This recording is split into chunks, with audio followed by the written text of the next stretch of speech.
be adaptive governance structure. Now, this would be a little bit challenging in South Asian region, like Shri has also mentioned that जो हमारा compost है ये काफी जटिल है और जटिलता के साथ साथ इसमें बहुत सारे अपने इश्यूज हैं जिनसे वो लोग डील कर रहे हैं तो उसके साथ साथ किस तरीके से हम गवर्नेंस लेवल पे एक connectivity that will be a big challenge. Then policy learning and external context. As a regional organization, SARC has the platform where it can equal countries will trust on each other. But here I would also like to mention one of the reasons of this biggest mistrust. That is a big level because India is the biggest country in this in these SARC nations, and not only by area-wise but also population-wise. And so there is this fear in the smaller countries that can we trust India? So that thing, like Shri mentioned, that it might not be possible for all, might not be important for all the member states to make sure that the SARC works, but it is very, very important for India that SARC should work. So India should have some kind of policy initiatives where it can motivate the other SARC members to come on a table and discuss their issues and keep whatever bilateral problems they have, especially in today's conditions when all the neighbor countries, they have some sort of anti-India element and they are entering towards China, which is not a good sign for India especially because all the, including the recent Maldives event, whatever has happened, and then last year Nepal also did something which was not a sign for India's foreign policy. So right now, it is a necessity for India to make sure that at least we have a platform where all these SARC countries can come together and India can actually lead this. So with all this, so it is not only adaptation. Like in adaptation, you only adapt and make smaller changes. The idea which SARC required right now in order to reinvent itself is the learning idea. That it has to learn from other regional organizations how they were able to come up their bilateral issues. Like for example, Africa, all the countries almost are in the state of civil war, but still, as a regional organization, African Union is able to come up as a strong regional organization. Now it is because of India is a part of G20 also. So in the same way, we have to make sure that Sarkar will also work. So these are a few insights which I have about this organization, and that's it. Thank you. के पास बनी material की link मैंने बना ली है upload करना है मुझे 10-15 minute का काम है चलिए आप दे लैपटॉप इसलिए ना थोड़ा सा टाइम लगे बस मैडम तो आप घर से कर दीजिएगा मैडम मैं आपको अभी पीपीटी मैं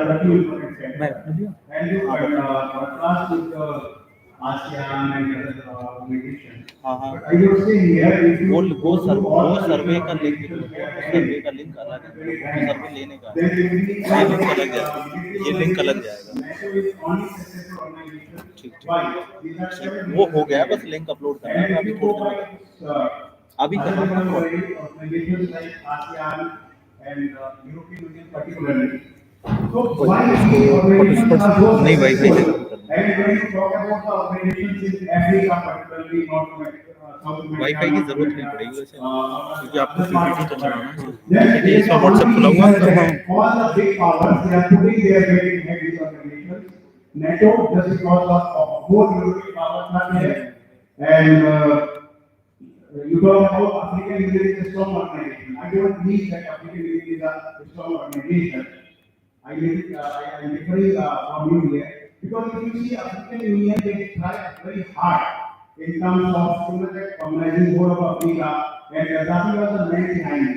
When the Western powers, particularly France and America, they saw that kind of unity among African nations, they ousted Gaddafi for that. He wanted United States America, just like USA. So all these so-called Western actors or the powerful nations, they always want their say in world politics that was very much mentioned by Dr. Lee, because in international politics, when you are transition is from world power to superpower, or if you are a regional power, for instance, then you need to have an influence that particular region.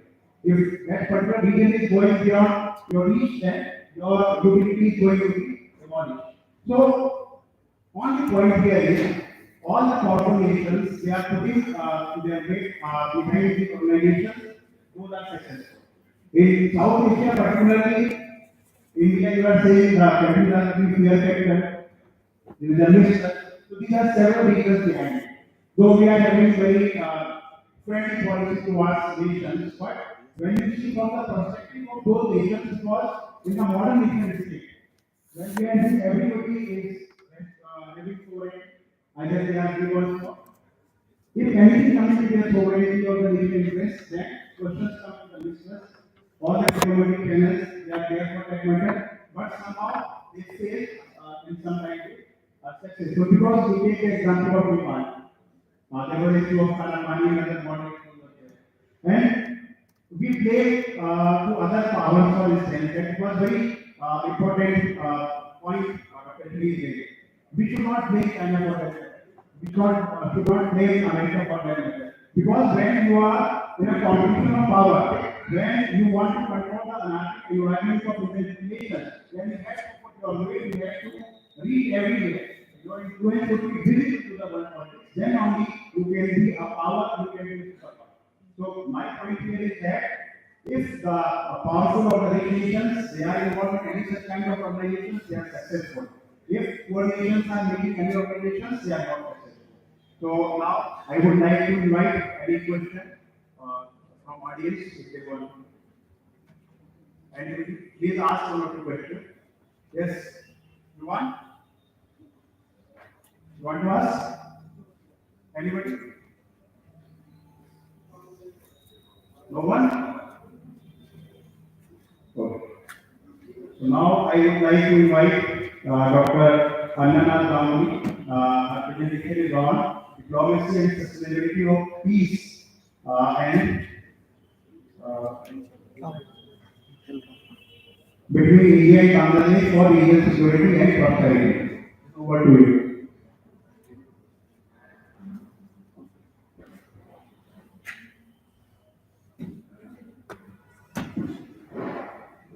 Very good afternoon to all of you.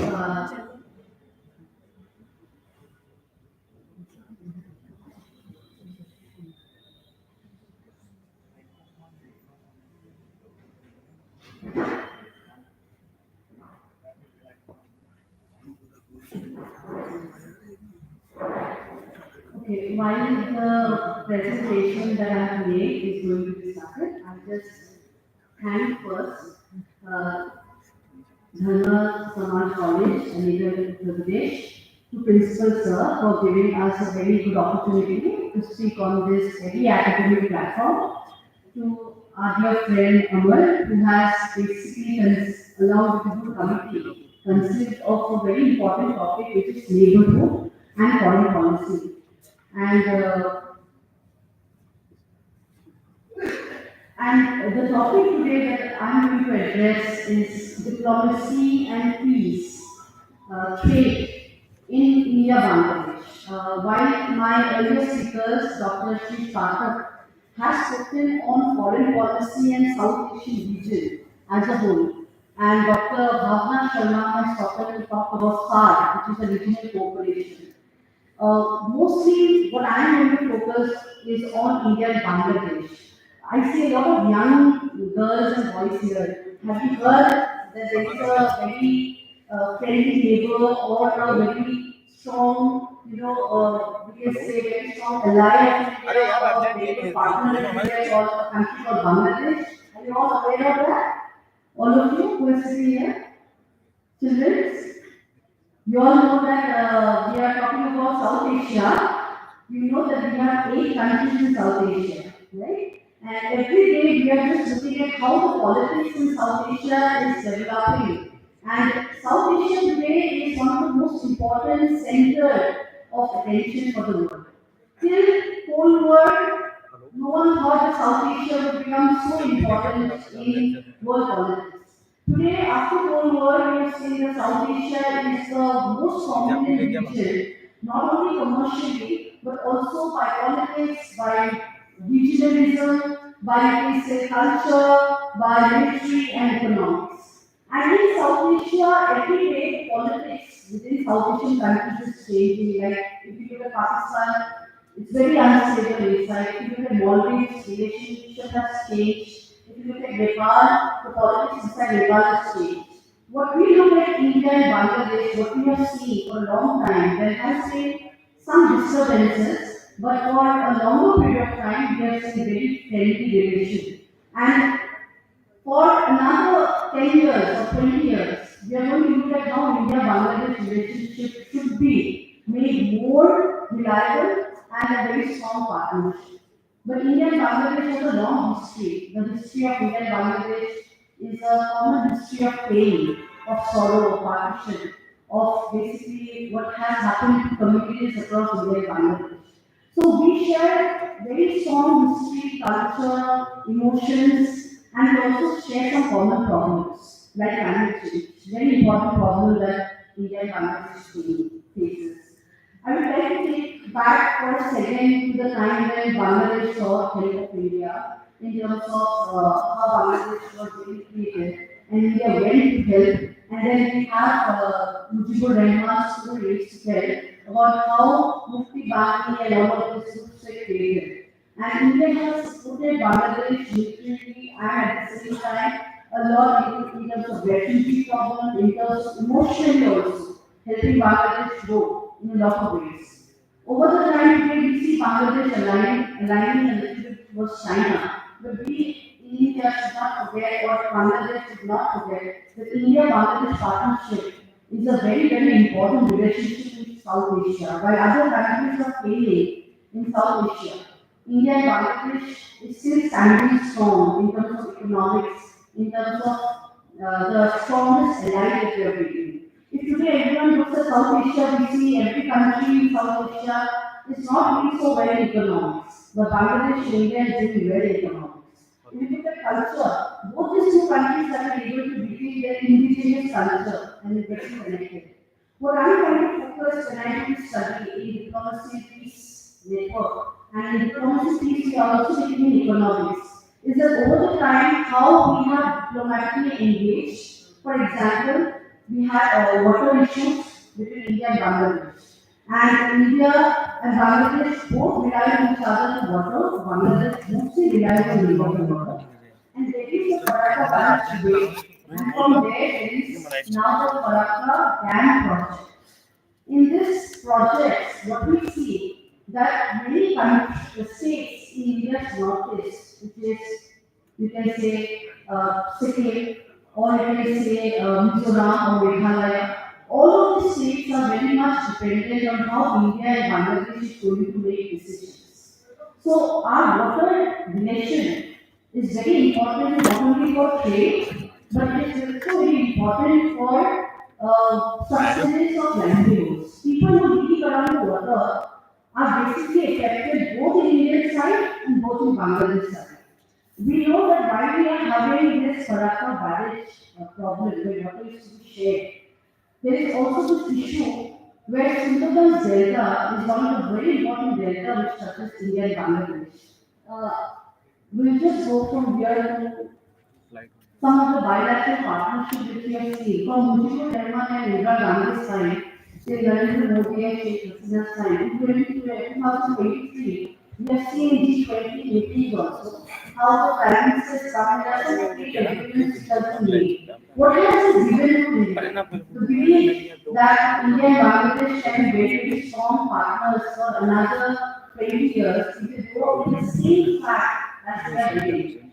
There are no contentions. We could not resolve till date the Farakka dispute, but we still don't have it in such a way that there is so much conflict. Like India is still sharing the water when it's needed. Bangladesh is still trying to seek more water in the rainy season. this issue is unresolved because Calcutta is one of the very important bone of contention there. But the conflict has not escalated so much that we can't be partners. We are trying to at least achieve a lot of initiatives in terms of water sharing. We are trying to build a lot of dams, we are trying to build a lot of water resource management. A very interesting, because we have some military partnership and we have seen that India has given Bangladesh a lot of military support in the creation of Bangladesh. We are having for a long time, we've been having some joint defense cooperation between India and Bangladesh. And last year also, this joint defense partnership had its sequel meeting, and there were more commitments made. And you can see some of the photographs and some of the, if you see, you follow up the news. This partnership is not just defense partnership. This partnership also helps in the active policy of India. When we talk about active policy, we're looking at India's northeast, and how northeast is going to touch upon Southeast Asian countries. But in this all, Bangladesh is going to play a very, very important role. So the completely joint defense partnership is going to be one of the breakthrough. It has been consistently giving a lot of support, both sides, in terms of terror, counter-terrorism measures, in terms of defense partnership, in terms of bringing the communities around there. So I would like all of you to go ahead and read about the completely defense partnership. And you can see in this a lot of other initiatives of peace between the borders, peace between the regions are initiated. So a lot of training sessions have happened over the time in Northeast, in Mizoram, in Meghalaya, and that is how India-Bangladesh partnership is very fruitful for a lot of terrorism, defense, peace, and even economics. So Samriddhi is a very, very good initiative. And as we look at water, like our water stories are actually from Ganga to Brahmaputra. So many tributaries between India and Bangladesh. And we have all these river missions going on. We have water issues which are very concerning. And the Tista debate is still on. In India, we are still fighting for water sharing between Bangladesh. There is a Tista water bridge which goes from India to Bangladesh. And over the time, we have seen the Tista issue has taken a new shape, the dams and projects are being created. So what we look at is that though there are problems where Bangladesh is trying on defense to align with China, but Bangladesh and India does know there are water on economics, on defense cooperation to safeguard both India and Bangladesh side. We both need each other. We are both very common problems to deal with. And there is where our policies have to be very, very sustainable. Our policies have to be very, very specific also to both the countries. So it's more than neighborhood, we are very strong strategic partners. And I think we will be very strong strategic partners for a long way. I would like to last talk about one place which we have been, where I have been closely visited and I've seen also, which is in Meghalaya. So we see the borders between India and Bangladesh is very porous. There is a lot of migration, there's a lot of trade going on. And this is one place in Meghalaya for a long time, not much written, but Dauki Meghalaya is a place where the India-Bangladesh friendship dates are built. And for a long time, the border security forces are keeping a watch over this region. Trade is happening every day, or trade is happening very smoothly. And even they are taking care of migrants and other problems also. But these are some of the diplomatic efforts made by India and Bangladesh in terms of defense, border security, in terms of water resources. And last to put it, that why I put the topic and we have such a topic as neighborhood policy. I think India's foreign policy, non-neighborhood has become strategic partners even in the neighborhood. Because here India has to decide who are going to be our future strategic partners who are going to support us in terms of economics, development, in terms of strategic relationship, mostly in cultural relationship. Here India cannot be very vulnerable to partners who are not going to always challenge our security.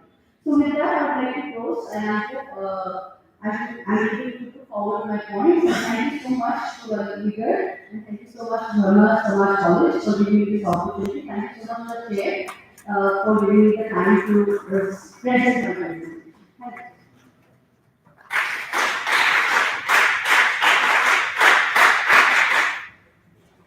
Thank you, Dr. Nandan Gandhi, wonderful presentation. In your presentation, you talk about culture, history, economics, and especially the emotional aspect of relationship among the nation. And you very much highlighted some points regarding the disputes and how this conflict management, like in terms of water sharing, in terms of defense partnership. But we see the Indian relationship with the Bangladesh, or if you go by the history, so these two political parties actually competing with each other. Now we are in one dominant party in Bangladesh, and the other opposition party that is having a different stake in different relationship. And we see this whole discourse or this whole scenario, presently we are having very good relationship with the Bangladesh in some aspect, but we are also having some very critical issues, dispute with Bangladesh as well as Pakistan water sharing.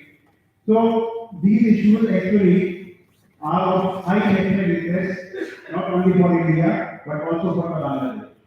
So this relationship is now in a very critical stage because if we compare with other neighbors in South Asia, Bangladesh, we can see as a Muslim country, but a very prominent issue of the Rohingya is released over there, and the discourse is also taking that place India, general discourse that every Bangladeshi that they are coming like illegal means and they are having different kind of Aadhaar card, other card of the documents.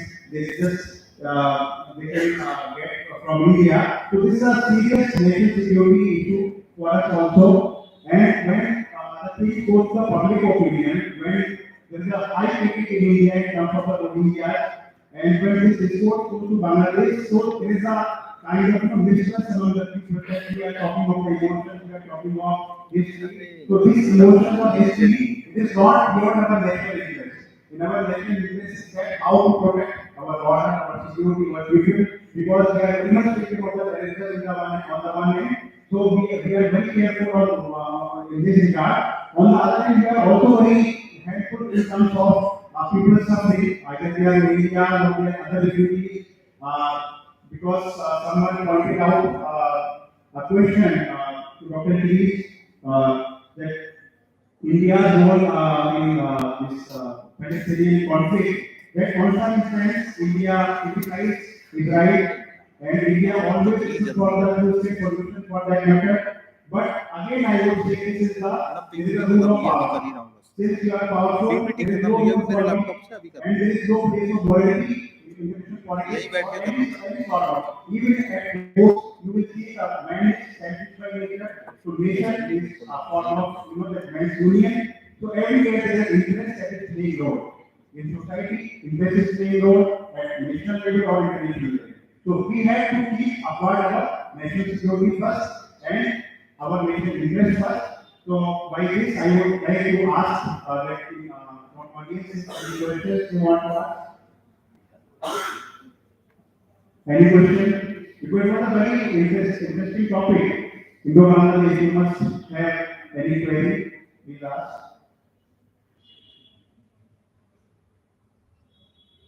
No one? Okay. So we are moving now to more presentation. Uh, Dr. Govind Gaurav, Assistant Professor of Political Science, CMT Degree College, University of Allahabad. But his title is India's Response to the Rise of China. Respected attendees and my dear friends, today I am here to present my paper entitled India's Response to the Rise of China. I start my presentation with a note of Sun Tzu. Sun Tzu stated that winning without fighting is the true art of war. And indeed, China is doing same.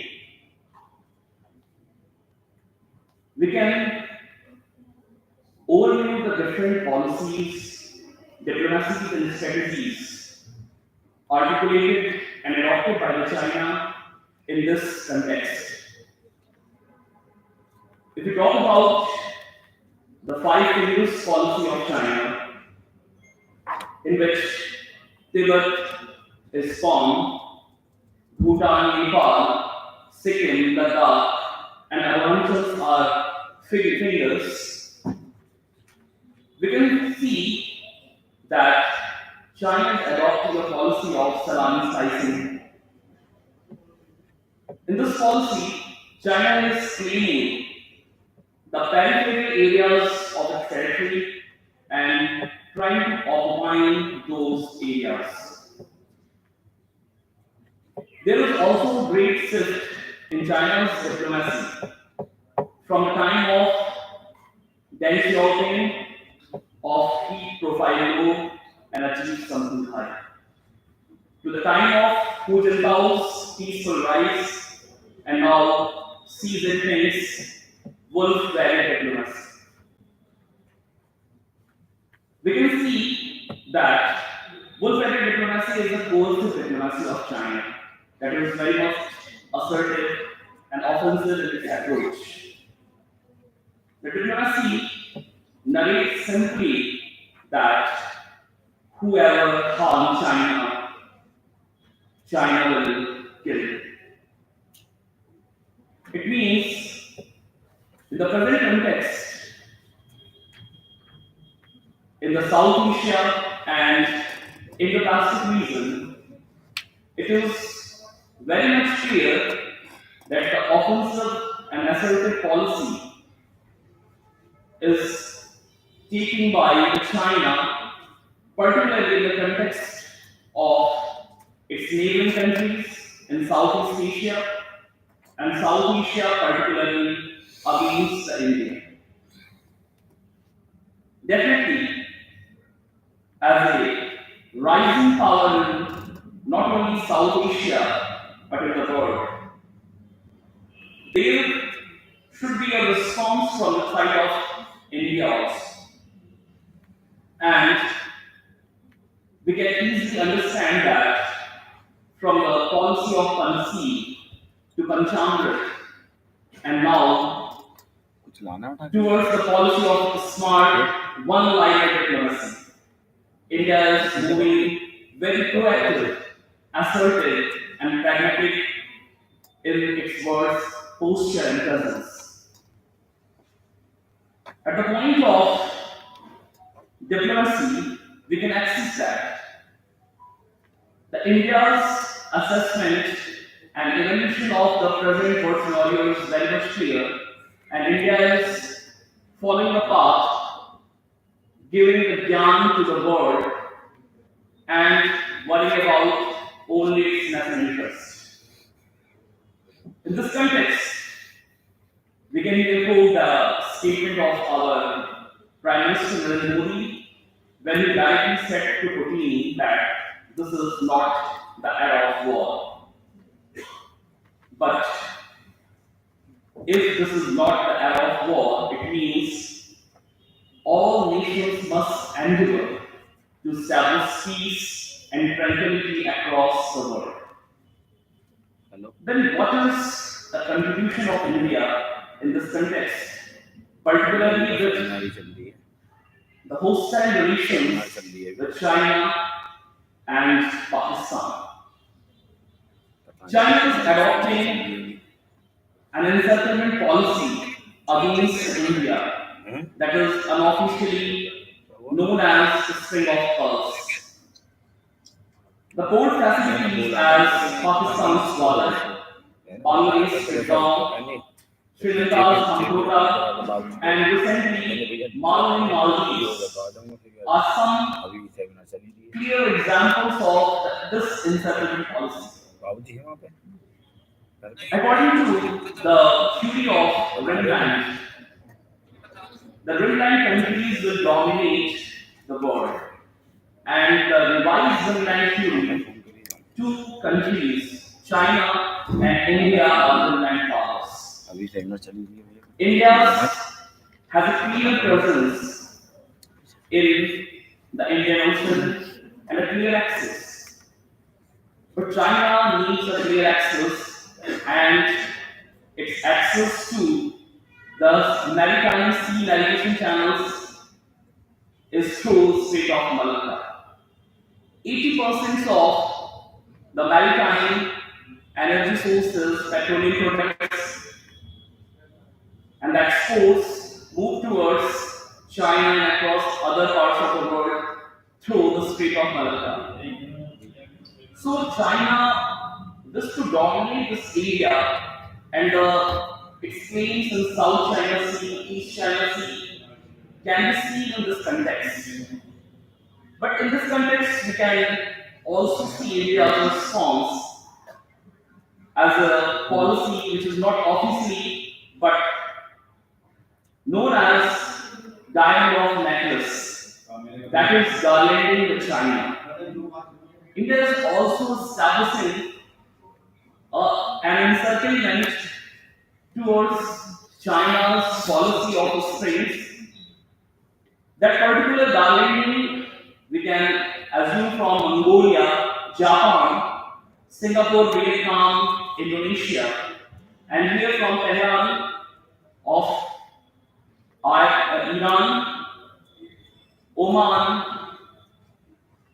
the Seychelles, Mauritius, Madagascar. These are some areas where India has a port facilities that is against, or that is a counter diplomacy against China. Again, we can understand that China is not a world power. I deny that China is capable to become so. China's economy is at its lowest point. China's power is limited to its periphery. To become a superpower, it is important to mobilize its power across the world. And China never ever did so. But America is doing since the Cold War times.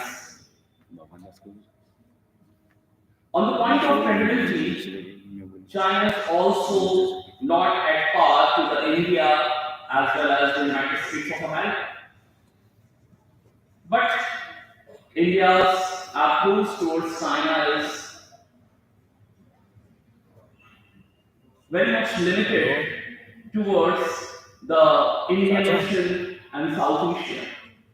Hello A different type of approach is कोठी जाना needed. पड़ेगा A different outlook is required for India to boost its rise as a leading power in the world.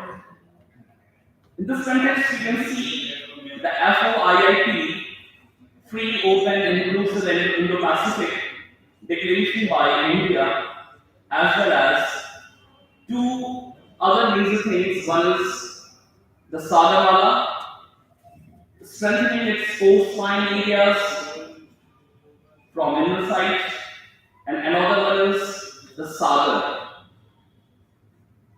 In Sagar project, it is clearly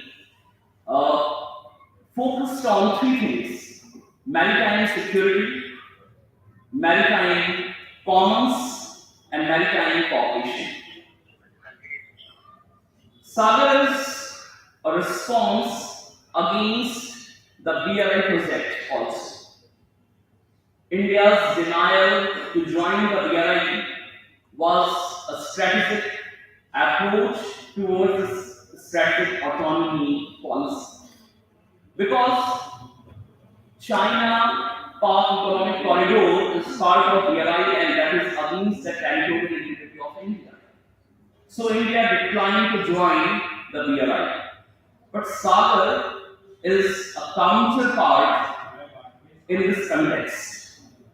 And India is developing three things, we can say it's three Ds, by Sagar project. First one is blue economy, second one is blue energy, and the third one is blue water navy. India's access to the different port facilities towards Singapore is also strengthening India's presence and prominence in the South China Sea also. If we talk about the foreign policy goals, we can understand that foreign policy particularly rove around six P's. First one is peace, second one is power, third one is prosperity, fourth one is presence, fifth one is posture, and the last one is prominence. India's endeavor is not only limited to peace, India is moving toward the prominence. That is the difference in the policy of the present government. When the current Foreign Minister of India, S. Jaishankar, clearly states that India-China relations is based on three M's: mutual sensitivity, mutual respect, and mutual interest.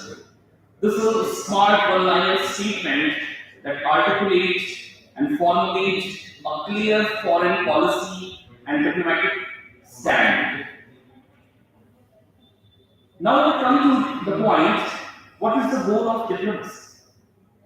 The goal of diplomacy, we can say, is focused on four D's. कोई चल रहा है इसमें One is uh dialogue. रही है link कहाँ है And the dialogue is the सबको first पास में part. कर दिया आप ही का नाम चला Second one is defense. आप ही के नाम से Defending the core interests of the और nation. इसके पीछे जो है ना पर्दे Third one is पर्दे पे लगा दिया deterrence. अब एक ही लैपटॉप था उसको चल नहीं रहा फिर मैंने ये मंगाया उसमें HDMI Activities काम नहीं of कर enemy countries. Sure. And the तो last करना one चाहिए is हाँ dominance. Every diplomatic endeavor initiatives move towards the dominance over the other countries. And India is clearly moving towards this particular will. So we can say that India's response to counter the China's rise is particularly focused on strengthening the neighborhood or strengthening the periphery through neighborhood first policy. Second, India's response is going beyond to look east, that is towards at east. Before 2014, we are only looking towards Southeast Asian countries that please make us sectoral partners, dialogue partners, and start something with us. But after 2014, the approach is very much changed. There is a shift. We are actually acting towards east. That is not only limited to Southeast Asia, that is towards Far East, it means towards Japan and South Korea also. This policy has two approaches. First is strengthening our East, and second is strengthening relations with Far East. For it, का phone निकाल we are actually strengthening our Northeast region, hello that is donor policy, हाँ. development of Northeast region.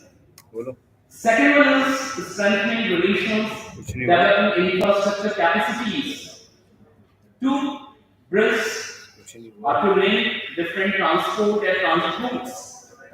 भैया So we can say that बोल this particular approach can be understood मैं बोल रहा हूँ उनसे by आप four बोल C's: रहा हूँ connectivity, commerce, culture, and capital. मैं तो समझ रहा हूँ ना वो नहीं समझ India is मैं developing तो ये लग रहा है कि बैठ के मैं Agartala to Akhara मैं बोले कि सही road facilities or transit अब facilities. एंड तो वो We are also developing the Kaladan multimodal project and moving towards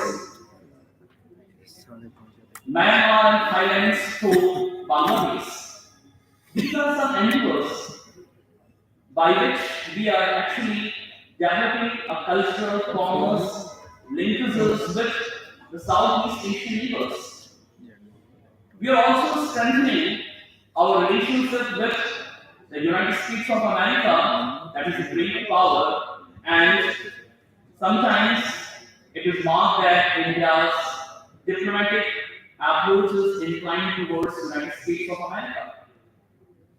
Since 1992, we are doing Malabar exercises with South United States of America in Bay of Bengal, and in 2017, Japan also joined the Malabar exercises. And in 2020, our fourth Quad partner, Australia, also joined the same exercise. We are also developing relations with Israel and UAE through a different Quad coalition that is also known as West Asian Quad, that is also known as IPU. India, Israel, United States, and UAE. By doing all these endeavors, we are actually responding the rise assertiveness of China. Our policy approach is very much dynamic. It means we are looking the world from the real side and we are practicing the practical solutions in this real world situation. So this pragmatic approach with a confidence, with assertiveness is actually the new India. And we are part of this. And these are some realistic measures adopted by India. But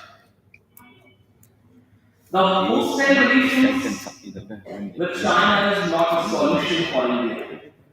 If we are dreaming for the Asian century, the rise of India and China both matters. The cooperative relations and friendly relations with China is also an important part. So, I'm ending my talk with this note that to make India a leading power, it is important to establish coordinated relations with all. A leader is one who is able to make others capable to lead. So it is important for India to contribute in the development of all. That is the point on which India may be able to become a superpower, a next superpower. Thank you.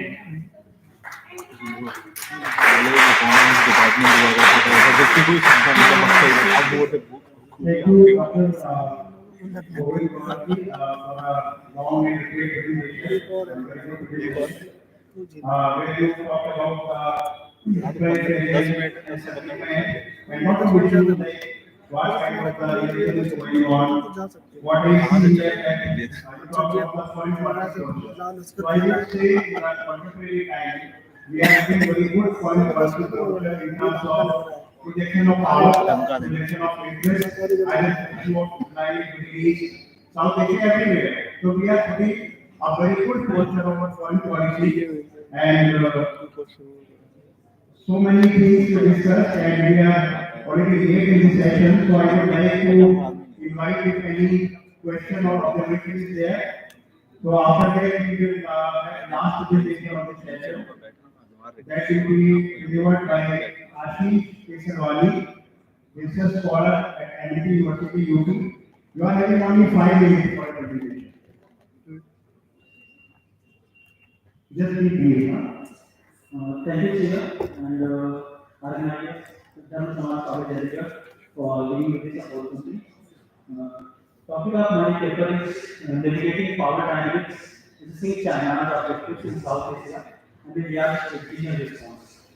So, I have given 5 minutes. So, actually, much has been said by South Asia by different scholars, and much has been said by different scholars about what are the challenges that India faces in South Asia. So, in this paper, I have talked about the growing Chinese presence as well as influence in South Asia after the India colonial. So, after the India colonial period in South Asia, region was considered India Indo-Centric, not only in geographical sense, but also in other aspects such as economic and military, historical and cultural importance. However, increasing China's influence in South Asia is challenging India's centrality in the region. The flow of the paper is first I will talk about why in South Asia matters and then China's objective in South Asia and India's strategic response to 70% हो गया था China's इससे actions. 4 So what are the strategic importance of South Asia? Looking at the location of South Asia, it's surrounded by Himalayas and Central Asian Desert. Radiant in the west, Bay of Bengal, eastern Indian Ocean is south. In south of the region lies very important shipping routes of Indian Ocean which passes nearby communities of South Asia. Indian Ocean, which is the third largest ocean and covers approximately 20% of world's oceanic area, is very important geopolitical area. Through its waters, more than one-third of the world's bulk cargo and two-thirds of world's oil shipment passes. And if I talk about China's trade route that passes through the Indian Ocean, it's around 80% the petroleum products and around 90% of Chinese trade with West Asia and Africa that passes through the SLOC of Indian Ocean. So next that I will talk about India Pakistan rivalry. Actually, rivalry between two major countries of the region influences the politics of the region, and it becomes a matter of concern for the world if the rival countries have the nuclear weapons. So since the case of India and Pakistan rivalry. After the violent partition in 1947, they had fought four wars, and during the Kargil War of 1999, both had nuclear weapons, but none of them used it. However, they did not use it, but it became loud and clear that South Asia is vulnerable to nuclear war. And the common animosity of China and Pakistan with India helps them to form a closer relationship with Pakistan. This relationship helps for Pakistan in balancing the instability between India and Pakistan. No. What are the China's objectives in South Asia? China's interests and objectives in South Asia are multi-faceted, encompassing economic, security, and strategic challenges. So these are guaranteeing economic growth of the central areas like Xinjiang and Tibet. Next, nation political interest and the threat posed in the unrest in Xinjiang province, and the last is to restrain India's influence. To achieve these objectives, China is applying various measures. So the measures that China is using is, you can say the Belt and Road Initiative. China is influencing South Asian countries very much. Out of six corridors that China is building over BRI, two are built in South Asia like CPEC and DCI. Where Pakistan added that China is highly dependent on North for its energy needs and due to its lack of direct energy in India Ocean makes them fearful about the North energy. China cooperation with Pakistan is building corridor by India. China Pakistan corridor which connects China's land of Xinjiang into the autonomous system with border of Pakistan. After completion, this corridor will allow China to bypass the state of North and grant access to and from the Indian Ocean.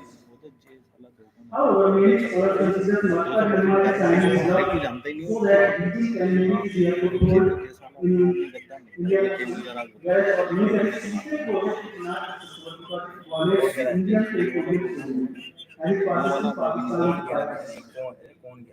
If you look at the countries individually, then you can find China has invested in many key infrastructure related projects under its BRI in almost all the countries of the region. These projects are helping building increasing its presence as well as influence. However, due to lack of transparency in these projects, many scholars criticize China. Scholars cited a number of Muhammad developers criticize building and call it debt trap diplomacy. This further leads to debt to equity funds. This conclude. So, what are the suggestions for India's response? India is surrounded by smaller states of South Asia. Yet, India's battle between India and China influence is growing. So, whatever happens in South Asia affects Indian national security. Therefore, India must play a part to support the security. To do so, India must give a strong message to all the neighboring states that anti-India activities against India पूरी stays ये in ये बड़ा कर unity. देता है With this, India should make clear relations with not only ruling political parties of these states, but also with auditorium those में पहला political बात parties बताइए which are in opposition to that.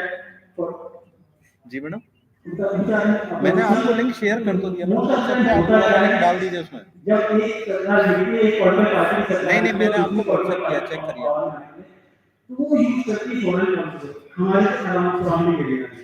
जैसे नेपाल में ये चीज हुआ, केपी शर्मा ओली दौर में जब दिल्ली वाले थे, नेपाल में चाइना खाली चाहिए वो माइक्रो मैनेज कर रहे थे नेपाल चार को। 40 तो नेपाल की internal link to counter China's challenges, China posed to India. Counter challenges China posed to India. Policies should not be only rhetorical, but action-oriented. New Delhi should have plans as well as willingness to punish the state, allow and indulge in the activity which hurts Indian interests. For example, in Maldives, under former Maldivian President Abdullah Yameen and later by Muhammad Yusuf presidential election campaign, India slogans such as India out and India made out there. After the election, President Modi followed the same anti-India course, which subsequently led to PM Modi call for the promotion of tourism industry. It created a fear in Maldives of losing Indian value.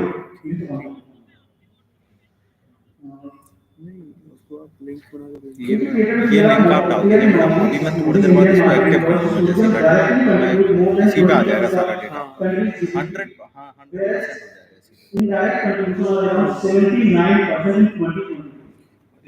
And India was one of the largest markets for marketing, which is currently at 5th position. This is a strong message for those states which allow India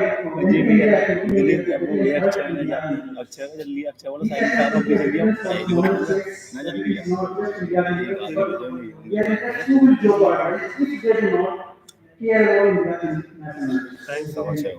5 हो गए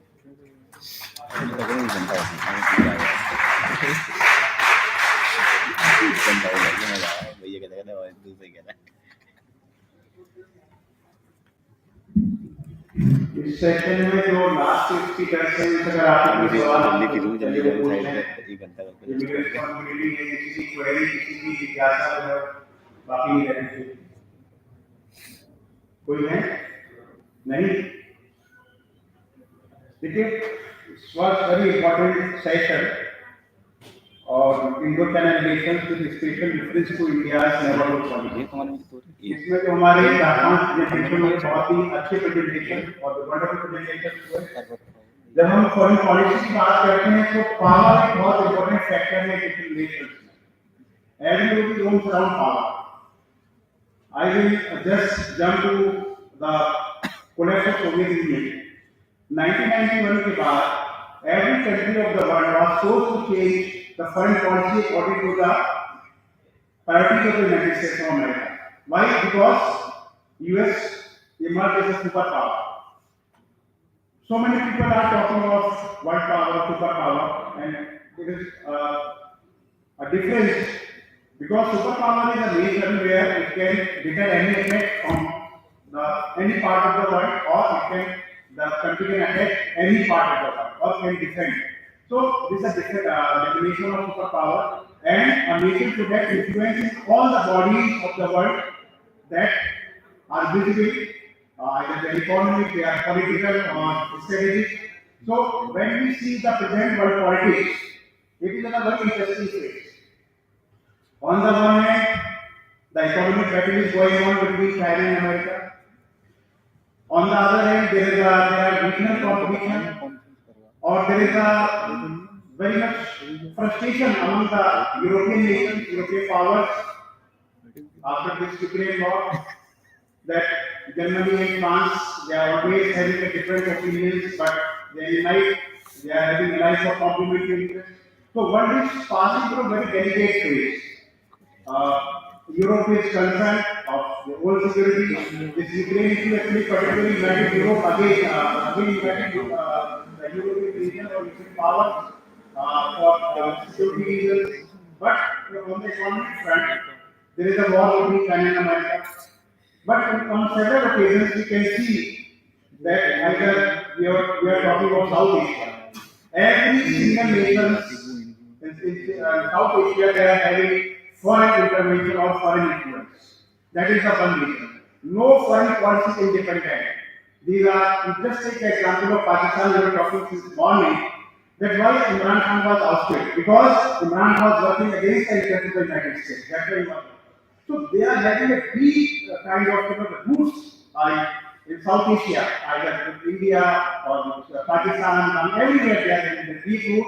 They are colonial because we can say that we are free from colonialism, but there is a colonialism. It is a new form because in modern nation state we should restore the sovereignty of the state, but these nations, when their interest is not fulfilled by dialogue or discussions, they brought new parameters, new frameworks for that matter. We just take the example of education. What is P2P? People to protect. It is a tool, how to innovate a sovereign nation on the basis of the human rights.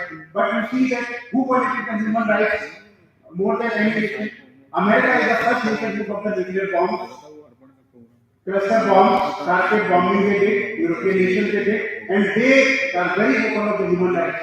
If something is happening in South Asia or in any other nation, they are very much open. It's a double standard. I think your student, you must have gone through the six principles of the political realism given by the Nordic House. So there is no place of morality we are talking about, not place in terms of morality, culture and all. These are secondary things.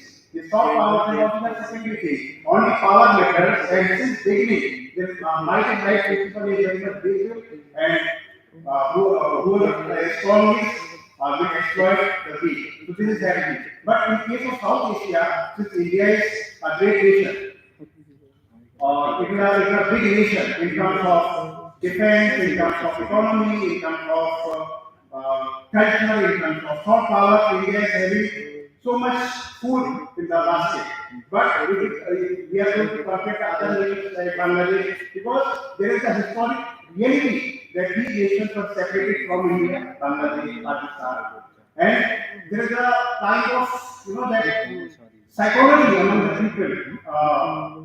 Because a lot of the people, they were trusting Bangladesh, because these are the temporal policies, because they were the government. Somebody was pointing out that Maldives is having pro-China and pro-India.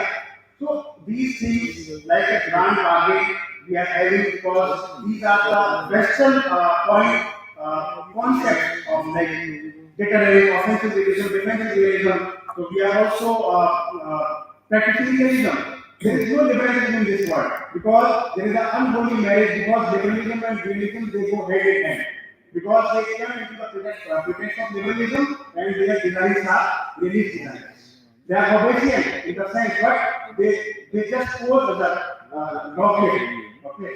So this kind of the politics or this kind of the poster or this kind of the footprints are everywhere, and I would commend here Dr. Bobby's presentation, where he very much, the very pinpointed how India is going to counter the rise of China, because this particular session is on Indo-China, which is this level policy, and we touched actually developed Middle East, this Iranian Chabahar course, everything we touched, and it was a very wonderful session. At last, I would like to thank Sri Vijay Devanji, the President, Society and Management Committee, BS College, Sri Rajiv Agrawalji, Secretary, BS College, and I would offer my sincere thanks to Professor Mukesh Kumar Bharadwaj, Principal BS College, and I would also extend my thanks to Dr. Amar Singh, who is the person who brought me here in my own family. My highly thankful, and I am also thankful to just because I met my own friend here, Professor Sanjay Bharadwaj was here, Professor Sandeep was here, so it was a great get together for me here, and I am feeling my duty if I am not thanking this NCC cadets here, since government they are thankful for us. I am highly thankful to you people and all the faculty members, from IPW. So I thank one and all. Thank you very much.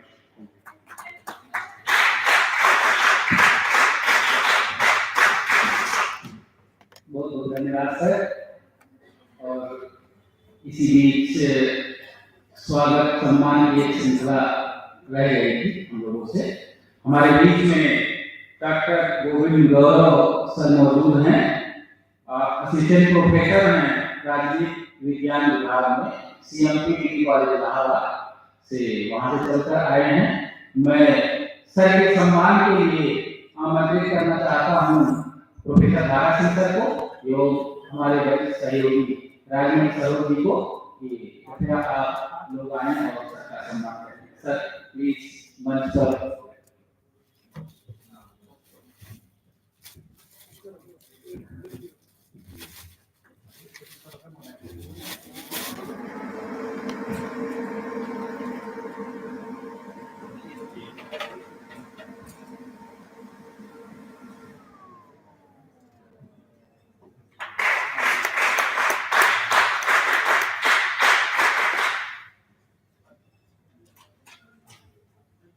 हो गया तो हमारे और इसी कड़ी में हमारे वाले को आज की चार्जिंग को नहीं चार्जिंग में चल रहा काफी सफल बनाने में हम लोगों ने चार्जिंग में इस खत्म हो गई महत्वपूर्ण विद्वानों चार्जिंग चल रही निकाल दिए शायद की इसमें विचारों से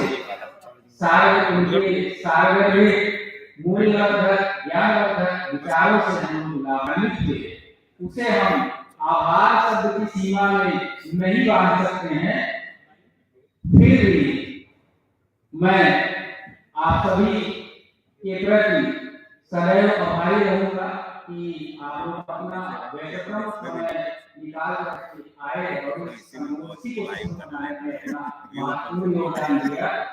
और इसी के साथ मैं ये भी कहना चाहता हूँ कि आप लोगों ने भारतीय विदेश नीति बदलती हुई परिस्थितियों में जो मूलभूत रूपरेखा है और वर्तमान वैश्विक परिदृश्य में किस तरह से इसमें परिवर्तन हुए हैं और कैसे वो अपने मूलभूत सिद्धांतों को अभी भी नहीं छोड़ पाया है और सदैव आगे बढ़ता रहा है, चाहे वो वसुधैव कुटुंबकम की नीति रही हो, चाहे शांति अस्तित्व हो या गुजरात सिद्धांत हो। कितना भी धोखा खाया है, चाहे चीन से हो, पाकिस्तान से हो, कई परिस्थितियों में बांग्लादेश और नेपाल का भी उसमें जिक्र आया है कि विभिन्न परिस्थितियों में फिर भी वो अपनी मानवतावादी नीतियों पे कायम रहा है। और उसके पीछे मूलभूत कारण यह है कि हमारी संस्कृति में वो तत्व समाहित है। हमारी भारतीय संस्कृति की विशेषता ही है सर्वे भवन्तु सुखिनः, सर्वे सन्तु निरामयाः, सर्वे भद्राणि पश्यन्तु माँ कश्चित् दुःखभाग् भवेत्। तो कितने भी चैलेंज, कितने भी चुनौतियां आए, फिर भी हम अपने मूल तत्व को कभी छोड़ नहीं पाते हैं। ये भारतीय विदेश नीति और भारतीय संस्कृति के द्वारा ये सिद्ध कर दिया गया है।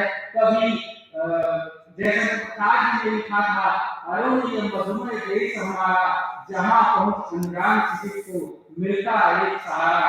तो इन्हीं पंक्तियों के साथ पुनः आप सभी का आभार व्यक्त करते हुए मैं ये निवेदन करना चाहता हूँ कि आप सभी के लिए IIT की व्यवस्था है और इस सत्र को सफल बनाने के साथ बेहतरीन खुशियों का चाय का आनंद लेते हुए आप खुश मन से घर को जाइए। और इसी अपेक्षा और विश्वास के साथ मैं पुनः आपको कल मिलाना चाहूंगा कि आपकी गरिमा और यूनिवर्सिटी बनी रहेगी। खास करके हमारे सामने जो LCC कैडेट्स हैं, इन लोगों का विशेष आभार, क्योंकि आप लोग 8:30 बजे से ही डटे हुए हैं पूरे सत्र में। बच्चों, आप लोगों से पुनः निवेदन है कल के कार्यक्रम को आप लोग सफल बनाइए। और इसी के साथ आप लोगों का विशेष आभार, बहुत बहुत धन्यवाद। मंच में जाने का बहुत बहुत धन्यवाद।